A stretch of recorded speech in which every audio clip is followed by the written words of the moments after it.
Goals and objectives.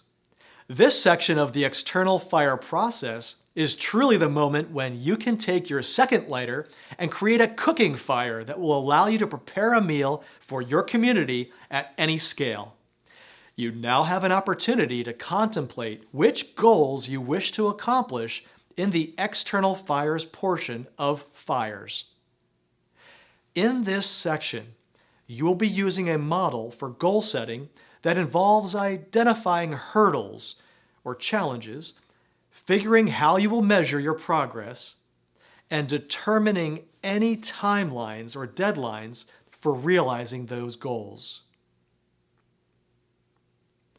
Now turn the page, go to your worksheet, and define your goals for lighting and tending your external fires.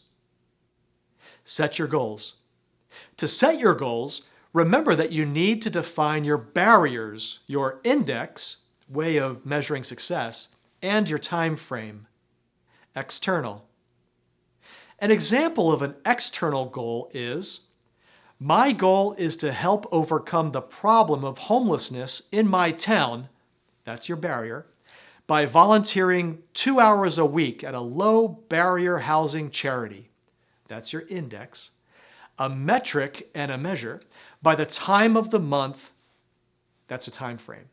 So briefly write up to 3 goals within the model framework above, and then transfer your answers to the worksheet page. On the following or subsequent page, complete the assignment by writing the 3 necessary steps required, your objectives, to successfully accomplish each goal.